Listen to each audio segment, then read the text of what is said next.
Welcome along to part 2 of my fingerstyle version, well not my fingerstyle version, but a fingerstyle version of Unintended by Muse.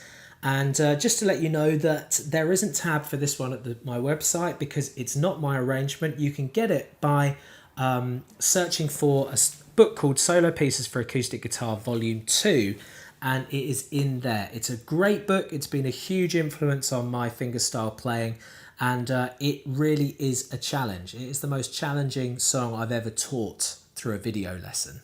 So I've been enjoying rising to that challenge. So where we left off last time is I'm just going to do the bottom line of page 2.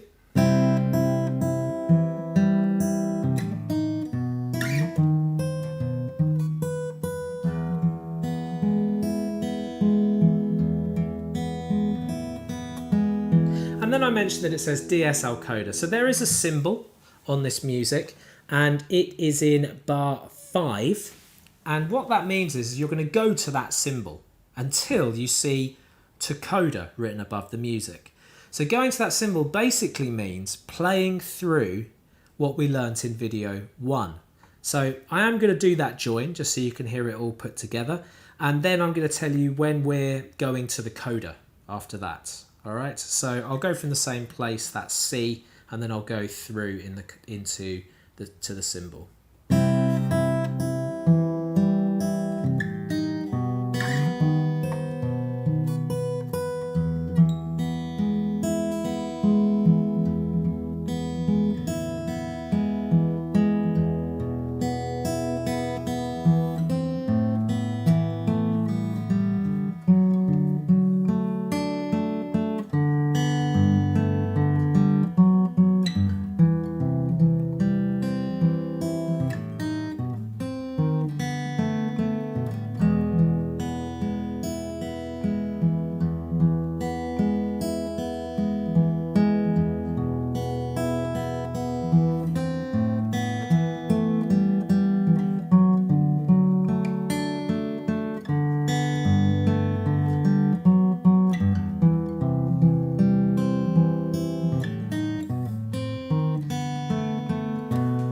Okay, then we're going to the Coda. So if you turn the page in your book, you will see it says Coda at the top of that page. You're going to make an E chord, and we're basically going to play what we would have done normally if we weren't going to the Coda, actually, for this first bit. So you're making an E chord, pinching like I've already taught in video 1. And then the twist comes. Okay, so that bar, so we've got our normal E chord. All we're going to do is we're going to turn it minor by lifting up our index finger, and we're going to go index, thumb on the D, middle, thumb on the D, thumb on the A. And then we're going to change to a B7 chord, which we learned in the first video. So that is 2nd fret on the A, 1st fret on the G, 2nd fret on the D, and pinky finger on the 2nd fret on the thinnest string. And this is played with 16th beats, so you're actually going to be going 2E and 3E and here, okay? So we're going to be going... So that's thumb on the index, thumb on the A, thumb on the D, index, thumb on the D, ring, middle, index, thumb on the D. I'll do it from when it changes to E minor. I'll do it around the circle so you can get the beat. So it's quite, well, it's not fast, it's just 16th beats. And then we're into, once again, something that we learned in video 1. Now there are a couple of changes that the author of this tab has made, but I just play it the same as what we learned in video 1. So, I mean, I really like that slide, and that's been taken out. So you can use video 1 to learn this. And that slide was taken out. I prefer the slide.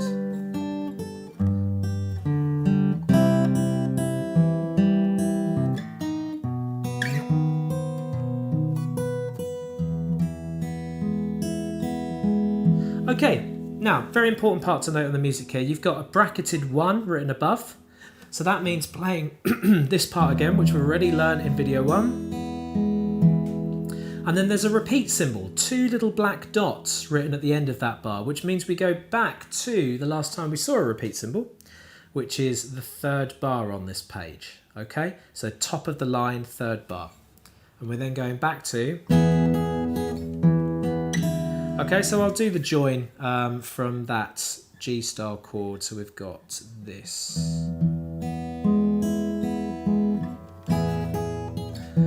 And off we go with playing this again. It's all good practice.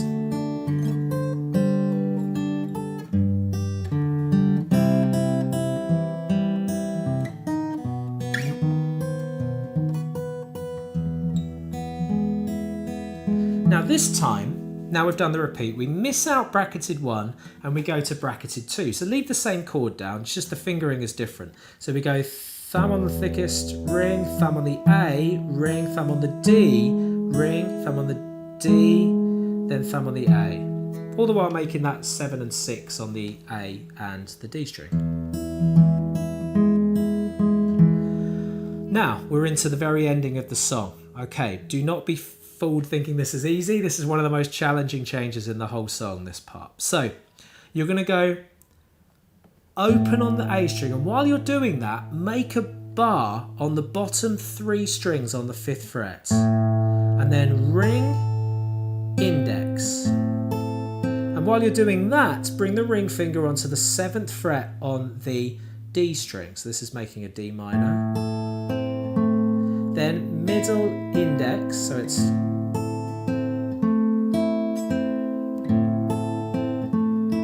And then those last 2 7s, so play the 7 again, which you've got held down, then move the ring up to play 7 on the A string. So that bar is... Now, the challenging part. So, the pinky finger comes down to the 3rd fret on the thickest string while you make an A minor. Now, I've been doing it just 1 finger at a time because it's a blimmin' challenging change, okay? So we go thumb on the thickest, index on the 2nd fret on the D, then, sorry, middle finger on the 2nd fret on the D, then index finger on the 1st fret of the B string. So we've nearly got an A minor, but we're just putting them down in the order because we're coming from this.